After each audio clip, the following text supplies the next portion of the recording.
Ma'am මට ඇඳුම් ටිකක් ගන්න ඕන. සොරි ඔයාලගේ වර්ගේ ඇඳුම් මෙහෙ නෑ. මගේ වර්ගයට ඇඳුම් විකුණන්නේ ඒ කිව්වේ. මම කියන්නේ පාරේ අයින විකුණන ඇඳුම් තියෙන්නේ.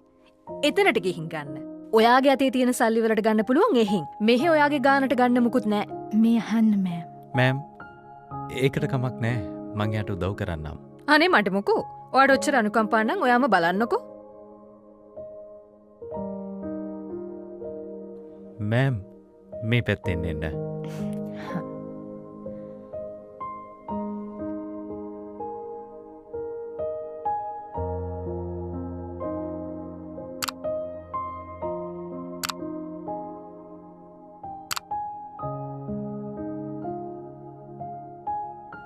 මෙයාගේ පස්සෙන් ගිහිල්ලා තා කොච්චර වෙලාවක් නාස්ති කරනවද? තව කස්ටමර්ස්ලා ඉන්නවා.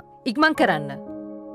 මෑම් මෙයාත් අපේ කස්ටමර් කෙනෙක්නේ. මේ වගේ මිනිස්සු කවදාවත් මේ වගේ ෂොප් වලින් මුකුත් ගන්නෙ නෑ. එයාලා හොඳ කඩ දැක්කහම ඇතුළට ගිහින් AC එකේ ඉන්නවා. එතකොට ඇයි ඔක්කොම මේ ඇඳුම් එළියට අරගෙන? මේ ඔක්කොටම කැමතියි මම. ඇත්තද? කැමති වුණා කියලා මුකුත් වෙන්නේ නෑ. සල්ලි ඕනි මේ ඔක්කොම ගන්න. ඒ වගේම මේව ගන්නේ නැත්තම් මේ ඔක්කොම ටික ආපහු නවල දෙන්න. තේරුණාද? ඔයා මේ ඇඳුම් ඔක්කොම පැක් කරලා දෙන්න. ඒත් එක්කම 100% ටිප් එකකුත් ඔයා මේකෙන් ගන්න. ඕකේ මෑම් බොහොම ස්තුතියි.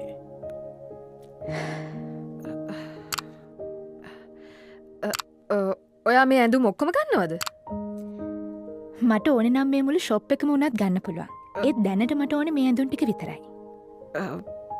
ඒත් මේ තරම් ඇඳුම් ගොඩක් එක්ක ඔයා මොකද කරන්න හදන්නේ?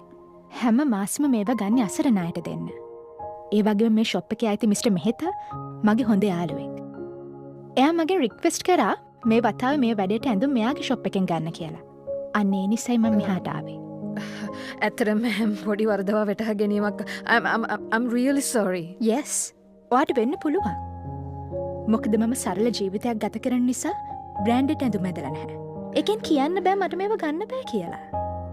මේක ඔයා හොඳ පාඩමක් කරගන්න. කිසිම කෙනෙක් ඔයාගේ පෙනුමින් මනින්න එපා. තේරුණාද? ඔයාගේ වැඩේ හරියට කරන්න. මෑම්